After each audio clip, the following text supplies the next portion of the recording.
aproveito para passar a palavra para o meu companheiro Juan José Saracho, a quem eu costumo compartilhar espaços na reunião especializada de cooperativas do Mercosul, e a cada plenária eu conheço uma história dessa trajetória bonita no cooperativismo sul-americano.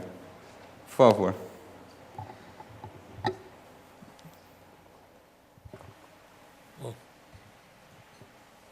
Bueno, con esa presentación se hacen ustedes mucha expectativa y pueden sentirse defraudados. No, dicen que soy larguero y por eso traje escrito. Me quiero referir a 13 puntos, no porque sea cabalista, sino porque a partir del 2013 creo que comienza la gran oportunidad para toda la economía social y solidaria en el mundo. A partir del 2013 nos vamos a asombrar de algunos cambios que se van a ir produciendo, como veremos luego.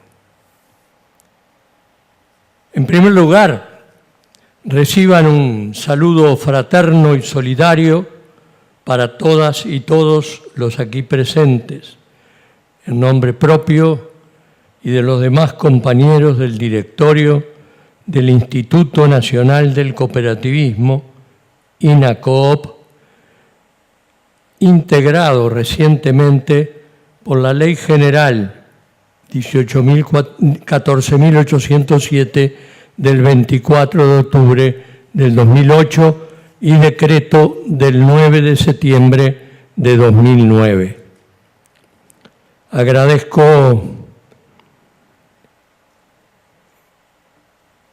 también a los organizadores de este evento por permitirme este intercambio de opiniones que considero muy oportuno en la coyuntura actual de una crisis mundial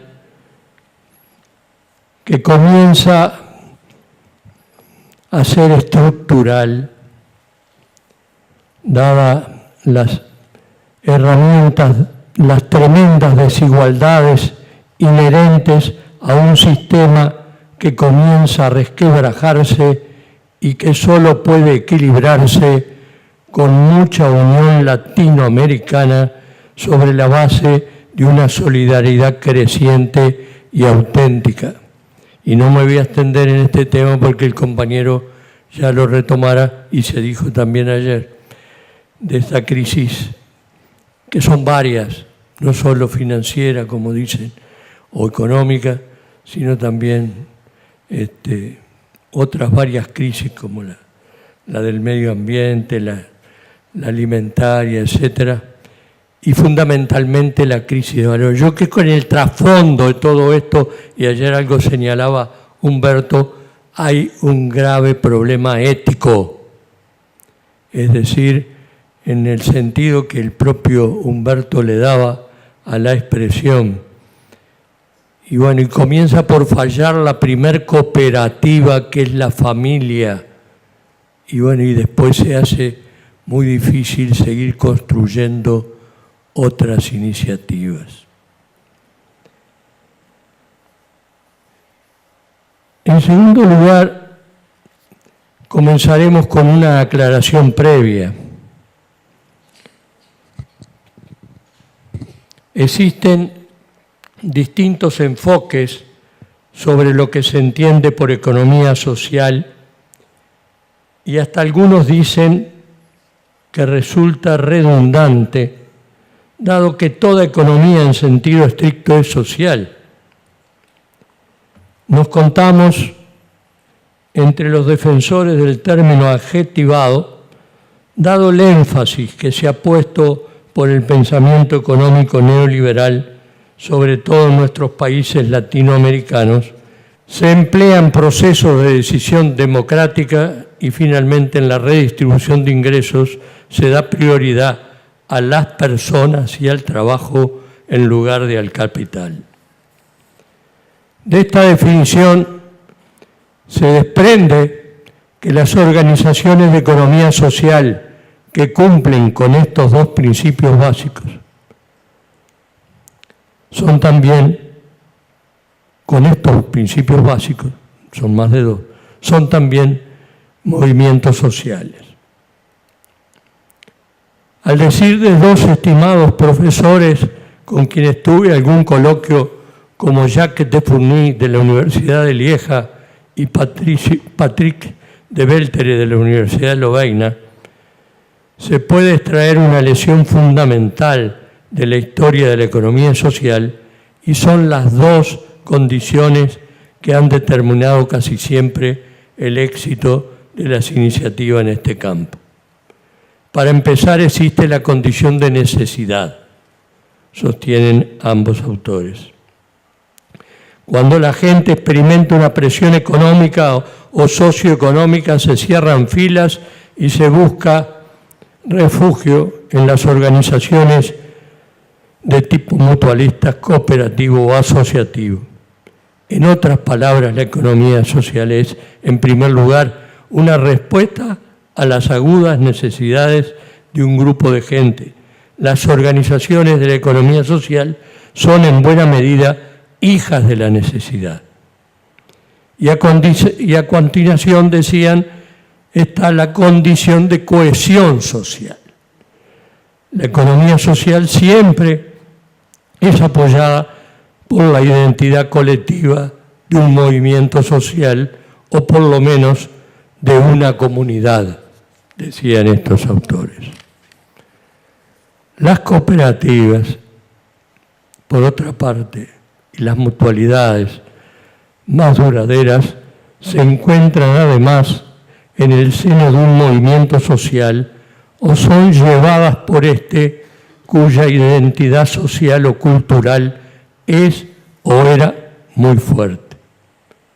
Por ejemplo, los kibutz en Israel, las cajas Raiffeisen en Alemania, las cooperativas vascas de Mondragón, las mutualidades belgas, el movimiento cooperativo de Jardin en Canadá, el movimiento cooperativo agrario cubano, el movimiento cooperativo de vivienda en Uruguay, el modelo de cooperativas abiertas de ahorro y crédito del Instituto Movilizador de Fondo en Argentina, el movimiento de los sin tierras, MST, brasileño, que conocí en la escuela de la ANAP en Guira de Molina, en Cuba, el Secretariado Nacional de Economía Solidaria, hoy nuestro anfitrión en Brasil, y los movimientos sociales emergentes como Unisol, las incubadoras universitarias de cooperativas populares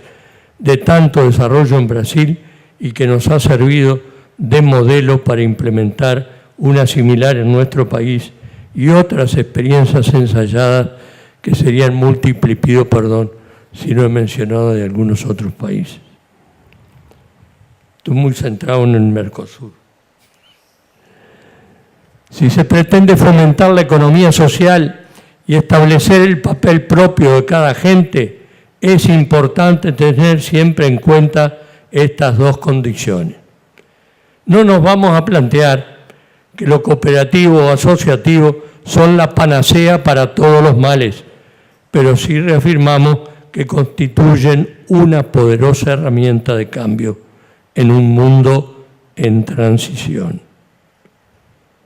No es casualidad que en la vieja y docta Europa, cuna de la economía social en el mundo, se esté viviendo un proceso que podemos calificar de verdadero retorno a las fuentes, donde se revalorizan nuevamente los esfuerzos de desarrollo de las experiencias comprendidas en este sector de la economía y que después fueron cambiando lamentablemente las condiciones. Y no es casualidad por lo que queda dicho antes, en cuanto a que las mutuales, cooperativas o experiencias asociativas son hijas de la necesidad, y los tiempos que vivimos convocan a la búsqueda de alternativas productivas, financieras y de servicios, que resalta de algún modo la importancia de aquellos instrumentos y su idoneidad para coadyuvar a resolver los problemas concretos de la gente. Y no es casualidad también por el grado de cohesión social que exigen estas condiciones y que se ve reflejado en el proceso creciente de afirmación de la identidad a través del mundo. No es tampoco casualidad el crecimiento acelerado de la economía social y solidaria en otros continentes como Asia, África y nuestra América, que aún se debaten en la afirmación democrática y en la obtención de niveles de desarrollo compatibles con la dignidad humana. Como muy bien señalan los citados profesores de Fourny y de Beltre, no en vano estudié en Bélgica, por eso lo cito, no existe ningún libro de recetas para la promoción y el desarrollo de la economía social y solidaria. El éxito de esta depende siempre del respeto del principio de necesidad y el de cohesión social. Una vez que se haya cumplido con ello, parece posible, en general, encontrar dentro de la comunidad o de grupos o instituciones involucradas los necesarios recursos financieros y de gestión, aunque es muy bien cierto, como se ha dicho ayer y hoy, que también esto es un bien escaso y que nuestros gobiernos no han comprendido la importancia de generar una fuerza financiera importante que sea la que nos impida que los países desarrollados hoy en crisis, desarrollados en comillas, me permito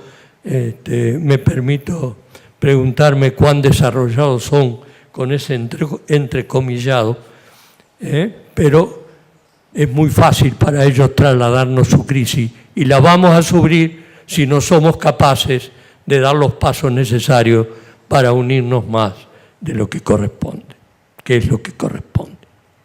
Sin perjuicio de ello, es dable señalar que lo que nos está faltando en la actualidad para profundizar el quehacer cooperativo es elaborar un marco teórico que reúna un cierto consenso para orientar el proceso que es preciso transitar para enfrentar los retos del milenio en curso.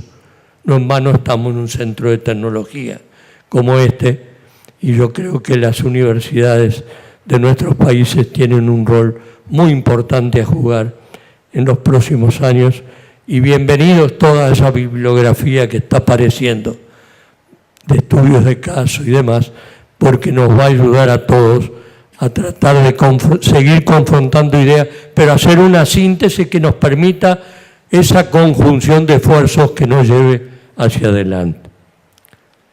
13 eran y voy en el tercero. En tercer lugar, diremos brevemente que comparto el diagnóstico realizado hace ya unos años por el compañero economista uruguayo Daniel Olesker, hoy ministro de Desarrollo Social en nuestro país, cuando plantea que por lo menos desde 1968 se nos está imponiendo un modelo que a él le gusta denominar LACE, L-A-C-E. La L de liberal, la A de aperturista, la C de concentrador y la E de excluyente de vastos sectores de la población. Comparto, en cuarto lugar, comparto también el pronóstico que el mencionado compañero realizara en cuanto a la aplicación de este modelo ha generado un incremento de pobreza y miseria extrema de un importante número de nuestra población, lo que fuera reconocido por las estadísticas oficiales. Pero a nivel mundial es aún más impresionante y yo diría alarmante, y que solo conduce a uno de los escenarios posibles, que es el de la destrucción total. Mientras en lo personal todavía mantengo esperanza y fundamentada expectativa y fundamentada esperanza en pronóstico de un escenario alternativo, de un mañana solidario, siempre y cuando nos pongamos a trabajar desde ya, articulando adecuadamente experiencias muy valiosas de distintos signos, pero que con alianzas estratégicas, no solo para los negocios, sino para lo social, o intercooperación, principio muchas veces olvidado, porque preferimos encerrarnos en nuestras propias chacritas, pueden realmente conducirnos con propiedad para alcanzar a ser una potente herramienta para los cambios positivos en términos de calidad de vida. Hoy existen aportes científicos y técnicos de las más variadas disciplinas que así lo afirman y que confirman lo que muchos expresaron desde siempre gracias a su intuición prodigiosa y su sabiduría humana y, por qué no, dotes de profeta, muchos de los cuales no fueron entendidos en sus respectivos tiempos. En quinto lugar, me animaría a decir que este sentir es impulsado hasta en el propio corazón del pseudo imperio actual por calificados científicos y técnicos norteamericanos que también agregan a sus comentarios que existen evidencias probadas y consensuadas a nivel técnico sobre la necesidad de cambios sustantivos y no meras reformas del sistema capitalista, pero que no hay todavía, salvo honrosas excepciones, la más mínima voluntad, o mejor dicho, sensibilidad política para abocarse a los cambios necesarios y a la generación de políticas públicas que faciliten el tránsito hacia el segundo escenario por el cual estamos dispuestos a jugarnos con convicción de ideales y con la racionalidad.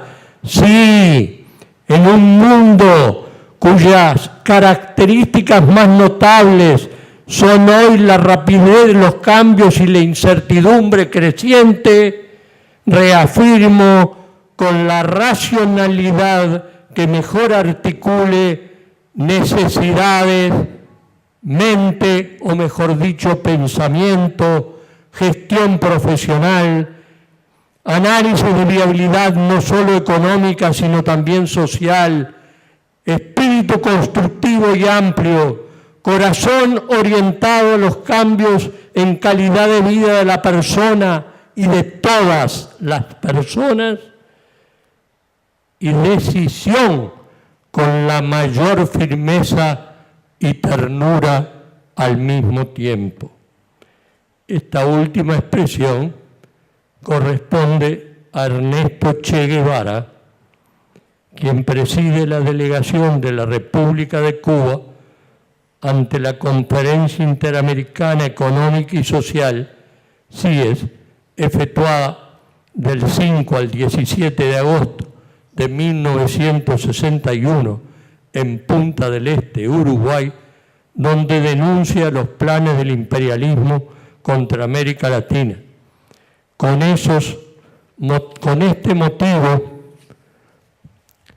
también brinda una conferencia magistral en el Paraninfo de la Universidad, en la que participa el entonces senador doctor Salvador Allende, y el 7 de agosto de 1961 visita al presidente del Consejo de Gobierno, señor Eduardo Víctor Aedo, en su residencia de verano, denominada La Azotea, donde tiene una mateada con él, que se puede ver en esta fotografía que les muestro, y dejó el logo estampado, su mensaje en el álbum de visitas de aquel personaje bonachón, con su inseparable gorra blanca.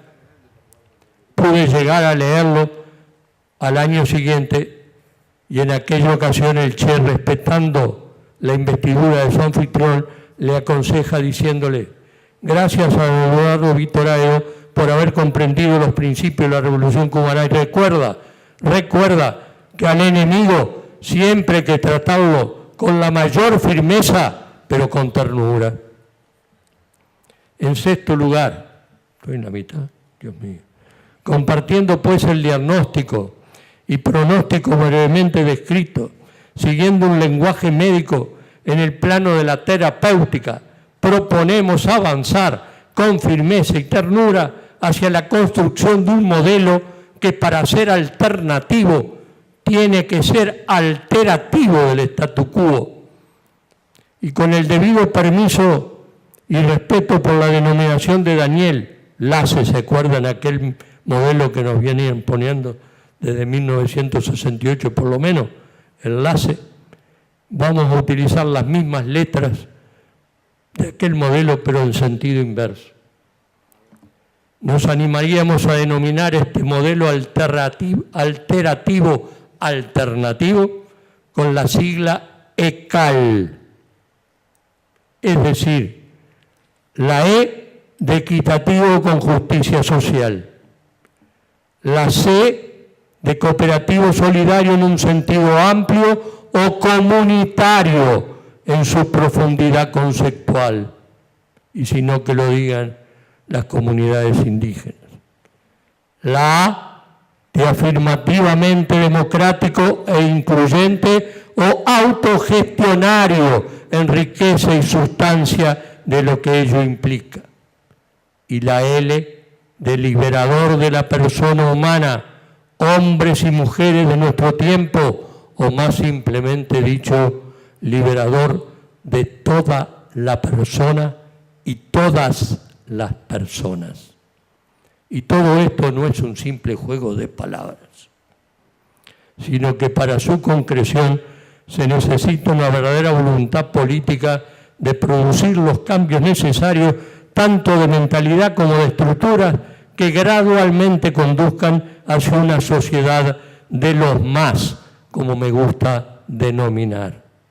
Una sociedad más justa, más solidaria, más igualitaria, más equitativa en términos de género, más cuidadosa del medio ambiente, más abierta y dispuesta a impulsar la necesaria renovación generacional. ¿Y quién lo dice? Un octogenario. ¿Qué está haciendo aquí? Bueno, que nuestro país es un país de viejos y tenemos que apostar a esa, y ya lo estamos haciendo, a esa necesaria renovación generacional para poder producir estos cambios. Más profunda, y aquí me sumo a lo que decía ayer Humberto, más profunda, cultural y espiritualmente hablando, en definitiva, más plenamente humana. En octavo lugar, estamos convencidos que esta meta es posible siempre y cuando nos comprometamos seriamente desde ya a emprender en conjunto, con humildad y decisión, las tareas necesarias para aquellos cambios.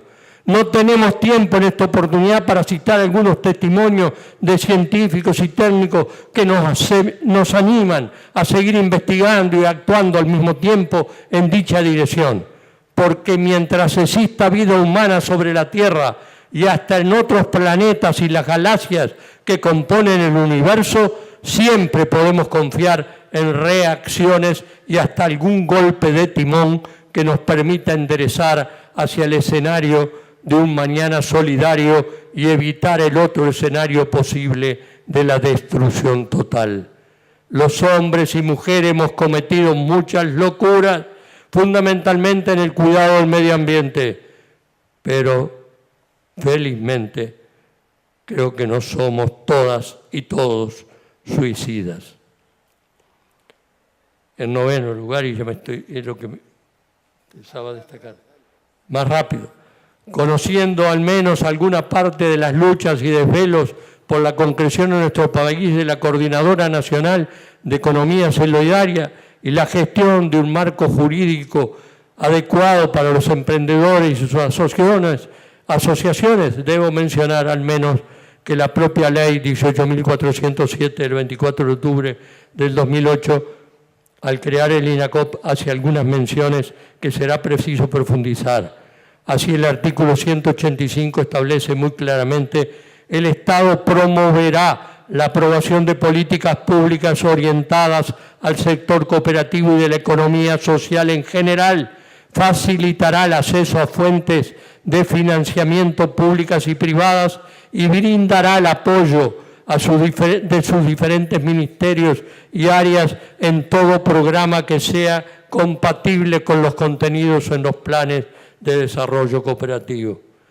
Por otra parte, el artículo 187, al fijar los cometidos específicos del INACOP en su literal M, nos lega un mandato aún más claro, que dice: impulsar el estudio y la investigación de otras formas de la economía social y solidaria y realizar propuestas sobre su alcance y regulación, de modo de favorecer la formación de un marco jurídico que facilite su desarrollo y promoción, y no olvidar que el literal A nos encomienda proponer políticas públicas y sectoriales y asesorar preceptivamente a los poderes públicos en la materia cooperativa. Debemos aclarar que bajo el término cooperativo, fenómeno cooperativo, el profesor Raceto, chileno, estudioso de estos temas, considera no solamente aquel conjunto de experiencias o ideas que explícitamente se refieren al cooperativismo y se reconocen como expresiones de cooperación económica, sino también a otras formas de organización de empresas y movimientos sociales que, aunque no se identifiquen a sí mismas como cooperativas, de hecho manifiestan características que las vinculan esencialmente a los modos cooperativos de hacer economía, si cumplen cabalmente con los principios. Hay truchas también en Uruguay. Y seguimos los pasos de Argentina, por eso todavía la ley de monotributo, que está casi terminada, no se ha presentado en el Parlamento, creo yo, hasta el día de hoy, pero serán los próximos días y así seguiremos, porque lo que sucede en Argentina a los 4 o 5 meses empieza a manejarse en Uruguay. Bueno, somos continuadores de nuestros hermanos mayores. Bueno, me quedan 3 minutos y estoy en el punto 10. Estamos trabajando en ello, pero también es preciso decir que aún se deben superar escollos varios para lograr una comprensión cabal entre el sector de las cooperativas de economía social y el movimiento de economía solidaria. El primero viene desde fines del siglo XIX y principios del XX, siendo las primeras experiencias en Uruguay en 1870 en los obreros gráficos. Aquí recuerdo que escuché algunas veces decir al exintendente de Montevideo, arquitecto Mariano Arara, decir algo así: parece que los peruanos descienden de los incas, los mexicanos de los aztecas, y nosotros, decía él, descendemos de los barcos. Es que somos especialmente un país de inmigrantes, lo dije ayer, donde las corrientes cristianas, anarcas y socialistas trajeron algunas de aquellas ideas de la economía social del viejo continente en las fechas señaladas. Pero decíamos que tenemos que superar algunas contradicciones entre este sector de las cooperativas o economía social y el movimiento de economía solidaria de más reciente data, mediados de los 90, y que, a mi entender, es necesario entrelazar para dotar de poder de transformación real del sistema hegemónico. La economía social y solidaria en nuestro país hoy comprende aproximadamente a unas 1.800 experiencias de diverso tipo, con más del 30% de la población, casi 35% al 38% para ser más precisos, si depuramos las duplicaciones de afiliación y tenemos en cuenta el núcleo familiar. Somos apenas 3 millones, mucho menos que la población de Río. Muchos hoy se preguntan, y estoy en el 11, si en un mundo globalizado que tiende a la concentración del poder en un paisito como Uruguay, en una región como el Mercosur, y en un mundo que en definitiva apunta a incentivar las situaciones individuales donde campea todavía el sálvese quien pueda o el hacer la tuya, muchos se preguntan si mantienen vigencia los valores y principios cooperativos, mejor dicho, de la economía social y solidaria y hasta las propias organizaciones que hemos ido desarrollando a través del tiempo. Sin ninguna duda, y no es voluntarismo, estamos convencidos que no hay nada fatal ni debemos dejarnos ganar por planteos deterministas que ignoran que todas las realizaciones humanas son pasibles de cambio mientras exista vida humana sobre la Tierra o en las galaxias que conforman el universo. Dado un determinado contexto y una problemática concreta a encarar, podemos encontrar dos tipos principales de comportamientos humanos. Uno que llamaremos adaptativo, que trata de amoldarse a la nueva situación sin analizarla profundamente ni criticarla. Y otro que vamos a denominarlo creativo, que trata de analizar críticamente la situación y buscar soluciones alternativas que permitan un salto cualitativo mediante cambio del statu quo. Esta dicotomía de actitudes, amoldarse, cambiar, explican muchos capítulos de los más de 150.000 años de vida humana comprobada sobre la faz de la Tierra, al menos para nosotros los que tenemos algún gen vasco. Dicen que en el Cáucaso hace 150.000 años se hablaba el euskera. También después nos mezclamos con los celtas que invadieron el norte de España. Somos una mezcla ahí. Con riesgo de simplificar demasiado un fenómeno de por sí complejo, diríamos que fundamentalmente, cuando prima la teoría del cambio y los cambios se realizan en un sentido positivo en términos de calidad de vida, la humanidad avanza. Por el contrario, cuando lo que prima esencialmente es el criterio conservador de adecuarse o alguna posición gatopardista, la humanidad se estanca o retrocede en aquellos mismos términos de calidad de vida de su gente. El mundo está inmerso en un proceso vertiginoso de cambios e incertidumbre, como ya dijimos, y aún lo que se nos presenta como inevitable, irreversible, puede ser cambiado por la acción comprometida y solidaria de quienes dependemos de nuestro trabajo para forjar una vida más digna. Hoy, como ayer y como siempre, debemos tener presente el mensaje que nos legara nuestro patriota mayor, don José Gervasio Artigas, cuando dijera: nada podemos esperar si no es de nosotros mismos. Y para que se animen a redoblar el esfuerzo, estoy en el punto 12, hacia un mundo donde se refleje el escenario que, según vengo investigando, ha de prevalecer a partir del año 2048. Y lo digo para que así cuando lleguemos al 2048 ustedes me lo puedan reprochar si no apareció, que he denominado como de un mañana más solidario por oposición al otro escenario si no hay cambios sustantivos de la destrucción total.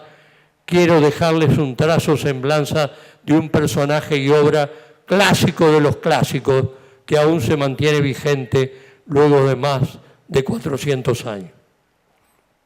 Y el último punto, este trazo o semblanza nos aproxima bastante a la defensa que venimos haciendo de la vigencia de los valores y principios cooperativos, o más ampliamente dicho, de las entidades de la economía social y solidaria, contradiciendo a quienes equivocadamente repiten que el cooperativismo ya fue, como modismo general, utilizado con frecuencia por los jóvenes, pero no precisamente con referencia a las cooperativas.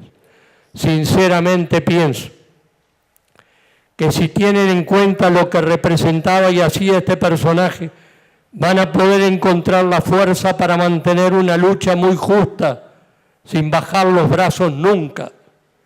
No olviden tampoco lo que cantaba un cantador popular uruguayo Alfredo Zitarrosa, de que siempre es necesario crecer desde el pie, o sea, paso a paso y con los compañeros. Aquí me surge otra frase de un obispo brasileño fuera de serie, como don Helder Cámara, que si hubiera estado en el norte capaz que hubiera sido papa, eso corre por mi cuenta, cuando decía: caminar a solas es posible, pero el buen andariego sabe que el camino principal a recorrer es la vida y para ello se necesitan compañeros. A esta altura quizás ya habrán identificado que hablamos de Don Quijote, pero si se recurre a la fuente de este hermoso trazo, escrita por un científico chileno como el biólogo Humberto Maturana en Libro Libre Chile, se podrá ver también la imagen de Sancho Panza, que le otorga una buena dosis de pragmatismo necesario para identificar a cada uno y todos nosotros, frágiles y finitos seres humanos empeñados en la construcción de un mañana más solidario. Ahora leamos el trazo realizado por el científico chileno citado y que tituló Un caballero enamorado.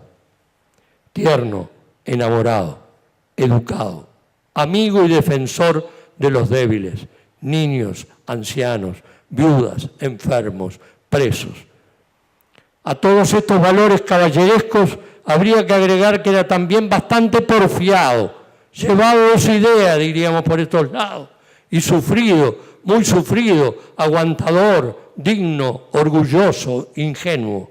En pocas palabras, un tierno y afable caballero con sus ojos puestos en lo sublime, en el amor platónico, en el espíritu de servicio, luchador y tesonero hasta la última gota de sangre y sudor, un hombre hermoso que reúne en sí mismo todo lo intrínsecamente humano, nos reúne a todos y a ninguno.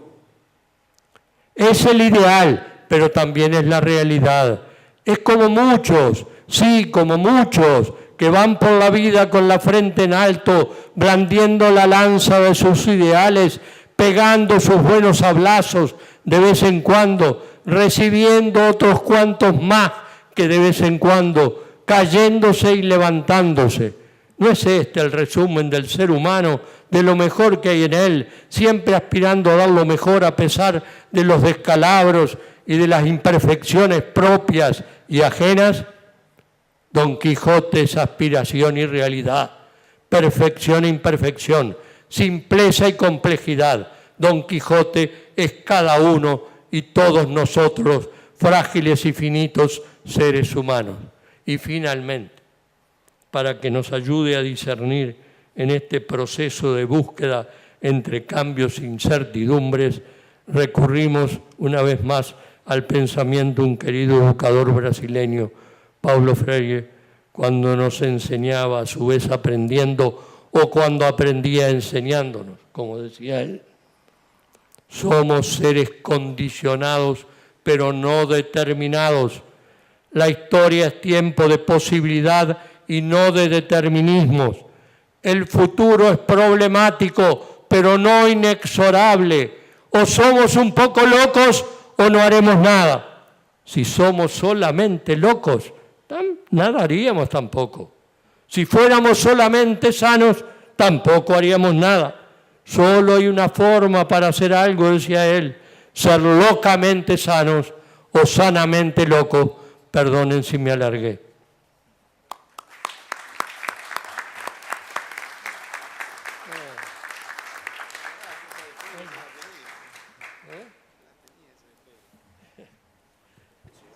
Muito obrigado, Saracho. Foi uma exposição inspiradora. Passo a palavra, já que estamos com o tempo voando por aqui, ao comentador Andrés Ruggieri. É assim mesmo que fala? Al contrario, el papel que me regaló Flavio de ser comentador acá es bastante difícil. Yo creo que fueron dos intervenciones muy interesantes y al mismo tiempo muy diferentes, ¿no? Muy diversas, pero eso no quiere decir que no tengan relación una con otra, ¿no? Son dos perspectivas que deben ser articuladas y complementadas. obviamente, de la situación que comentó Alberto, ¿no? de la Argentina, del papel del Ministerio de Desarrollo Social, de su responsabilidad en la parte de microcréditos. Hay muchas cosas para ver, para analizar, para discutir, pero más que ver el detalle, me parece que lo que tiene más sentido en esta discusión, y no me voy a extender mucho, ¿no? es ver los procesos globales, ¿no? Y en esos procesos globales cómo se da esta interrelación entre los distintos actores.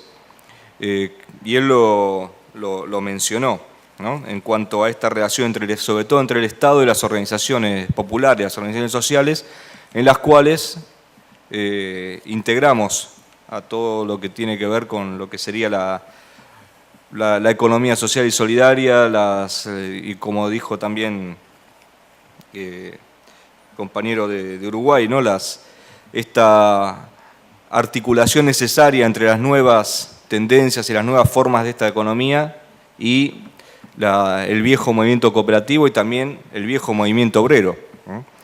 Vamos, ahí es, creo, donde sí encontramos, ¿no? esta relación, y la encuentro también en otra cuestión que lo mencionó como muy importante Juan José, que es el papel de la elaboración teórica, ¿no? El papel del marco teórico y el rol que tienen o que tendríamos que tener desde las universidades, desde el campo intelectual, en contribuir a este desarrollo y a esta relación entre Estado y organizaciones sociales. Y acá le agrego este otro componente, ¿no? El papel que necesariamente también tiene que tener la teoría, ¿no? La idea de hacia dónde vamos, ¿no? Y eso creo que esa es parte de la potencialidad de estos seminarios, ¿no? De todos estos encuentros que hacemos tanto acá en Brasil como hicimos hace poco en México, en Argentina, en distintos lugares, donde todo esto se está discutiendo desde diferentes ángulos, diferentes experiencias y con mucha riqueza. Y esa riqueza no viene solamente de la reflexión teórica abstracta, viene porque hay una práctica y una movilización en América Latina que hacía mucho tiempo que no se daba y que le da a todo esto un contexto de posibilidad, un contexto de potencialidad. Entonces, bueno, con respecto a lo que planteó primero Alberto, ¿no? Él hizo toda una caracterización desde un papel o desde un lugar muy claro, que es dentro del gobierno argentino actual, pero desde ahí haciendo una lectura compleja del Estado, que creo que es algo que es necesario. No pensar el Estado como algo, ¿no? Como un bloque donde todo es coherente, ¿no? Creo que eso lo sabemos todos, que no hay mucho que aclarar, pero muchas veces del campo intelectual se piensa el papel de los gobiernos, de los administradores del Estado, de los funcionarios que les toca estar ahí, como mucho más simple de lo que en realidad es, ¿no? Como si se pudiera planificar en un contexto donde uno encuentra una situación, piensa qué es lo que hay que hacer y empieza a ejecutarlo. Y en realidad, en general, la práctica es que esas ejecuciones, esos pensamientos se dan en el marco de contradicciones terribles, urgencias permanentes, luchas políticas, económicas, presiones que van todo el tiempo corriendo el marco de la política, ¿no? Eso creo que lo viven todos los gobiernos, vamos a llamarle progresistas o populares de América Latina. Y eso es lo que hace que también los procesos no sean tan claros o tan perfectos como algunos desearían, pero que eso también es imposible de pensar así, ¿no? Parece que esto creo que es acá donde donde yo encuentro también la relación entre lo que plantearon los dos, ¿no? Que parece tan, no diferente, sino que fue por lugares distintos, formas de análisis, formas de verlo, o temas, pero que está en esta relación entre lo que podemos plantear, lo que podemos pensar, lo que hace falta desarrollar en forma teórica y cómo eso también tiene que tener un papel en cómo desde el Estado y cómo desde las organizaciones sociales y políticas pensamos el futuro y la práctica, ¿no? Y específicamente en relación con la economía solidaria. Ahí creo que hay un punto importante. Pero creo que lo más claro en ese sentido es analizarlo a partir de las experiencias de las organizaciones, a partir de las experiencias de la autogestión real, práctica, de las distintas organizaciones de la economía solidaria, tomando como característica principal la autogestión. Si lo tomamos desde ahí, vamos a ver, digamos, distintas cuestiones y creo que hay un nudo problemático muy, muy importante, que es una relación contradictoria entre la autogestión de las organizaciones populares y el Estado, y la acción del Estado, ¿no? La acción del Estado tiende, casi por definición, a ahogar o a no respetar la autogestión. Y ahí es donde tenemos que pensar, digamos, cómo establecer esa relación. Por supuesto, estamos hablando de una administración del Estado que intenta ser coherente con los intereses populares, no de las que son absolutamente contrarias. Ahí no hay que esperar nada.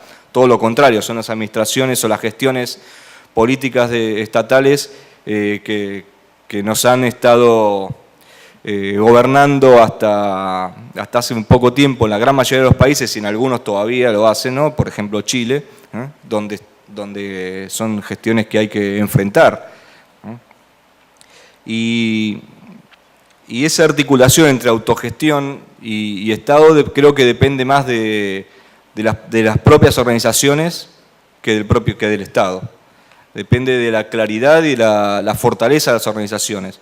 Entonces ahí creo que hay un problema complejo de cómo del Estado no se trazan políticas que fomenten la organización popular y que fomenten la economía solidaria, pero que no se conviertan en el único sustento de esas organizaciones económicas y que además logren preservar el espacio de la autogestión, ¿no? Porque la autogestión es donde está la potencialidad, inclusive para esas políticas de Estado, ¿no? En el caso argentino, que obviamente es el que más conozco, y específicamente en el caso de los trabajadores autogestionados, básicamente empresas recuperadas y otras cooperativas de trabajo, de cooperativas de trabajadores, formadas desde la necesidad, como dijo también Juan José, ¿no? Desde esa perspectiva de primero hay una necesidad y a partir de ahí viene esta organización. Hay distintos reclamos hacia el Estado que tienen que articularse y de una forma que depende en realidad no del Estado, sino de las organizaciones y de quienes estamos trabajando con ellas y apoyándolas. A veces el Estado o los que están con la responsabilidad del Estado necesitan también esta presión desde abajo. Necesitan que si realmente hay una disputa en el Estado por las políticas, tiene que haber una fuerza social que las impulse, y esa fuerza social solamente surge desde abajo, ¿no? Y para eso hay que discutir, hay que tener propuestas programáticas, hay que tener capacidad de unidad, y eso muchas veces es lo que nos falta. Básicamente, además de todas las cuestiones que Alberto fue detallando en cuanto a cuál es la política que se está llevando adelante, donde destacó algunas cosas que faltan y cosas que se han ido estableciendo, que se han ido logrando. Yo creo que en relación al trabajo autogestionado de los trabajadores de la autogestión, todavía quedan algunas cuestiones pendientes muy importantes que tienen que ver con una legislación específica, ¿no? Y eso por ahí lo pongo un poco a la discusión, ¿no? Esa legislación específica justamente es necesaria porque, digamos, la autogestión no es algo que esté contemplado por el régimen económico capitalista, digamos, no existe dentro de este régimen. Por lo tanto, las experiencias surgen, se desarrollan y obviamente van contra las leyes en muchos casos. Y no solamente es la normativa cooperativa, por lo menos en Argentina, la normativa cooperativa creo que está bastante desactualizada y muy vacía, especialmente en el cooperativismo de trabajo. Y en cuanto a los trabajadores autogestionados, hay algo que pensar y que algunas organizaciones lo están planteando, pero creo que todavía le falta a eso mayor claridad en qué es lo que se está pidiendo y cómo hacerlo para poder tener la unidad para ir a plantearlo. En cuanto a qué es el trabajo autogestionado, cuáles son los derechos que tiene un trabajador autogestionado y quién tiene que hacerlos valer. ¿Cuánto de eso es responsabilidad de las propias organizaciones y cooperativas y empresas recuperadas y cuánto le corresponde al Estado? Y ahí entra toda la cuestión de la seguridad social, los derechos laborales, los derechos traballistas, la cuestión de los salarios mínimos, ¿no? ¿Qué pasa con los emprendimientos cuando, bueno, no están empezando y no están en condiciones de garantizar nada de esto por sí mismos, ¿no? Que es el panorama donde generalmente se van desarrollando, ¿no? Entonces, bueno, por ahí ya me estoy metiendo en cuestiones que ninguno de ellos habló, ¿no?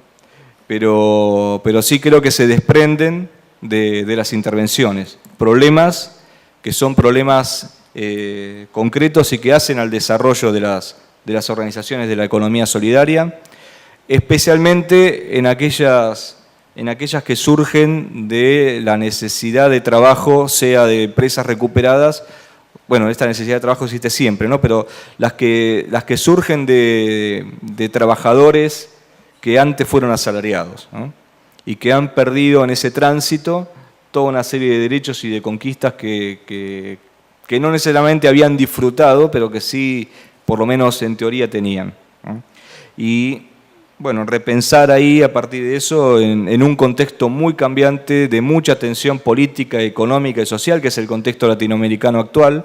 No estamos hablando de tipos ideales, sino que estamos hablando de acciones que se están dando en medio de una disputa política fuerte y además de una disputa económica con una crisis mundial que todavía no ha golpeado fuertemente a Latinoamérica, pero en cualquier momento lo puede hacer. Y ahí rescato lo que se dijo en las dos intervenciones en cuanto a la unidad y la necesaria discusión conjunta entre los países latinoamericanos de cómo responder a esta crisis y a estos planteos, a estas necesidades. Y en eso es importante la cuestión de el sujeto de la autogestión y de la economía solidaria. Por eso creo que más allá por ahí de las especificidades o de lo que se ha planteado en esta mesa, que eso es una discusión que ha atravesado todo el seminario, ¿no? Todas las distintas mesas, las distintas intervenciones, ¿no? Así que bueno, obviamente todo esto, como no sabía lo que iban a decir ninguno, es un comentario absolutamente improvisado, ¿no? Es el papel difícil a veces del comentador. Así que si dije, obviamente deben faltar muchas cosas para pensar, pero eso forma parte del debate a los que invito a que empiecen a participar todos ustedes. Gracias.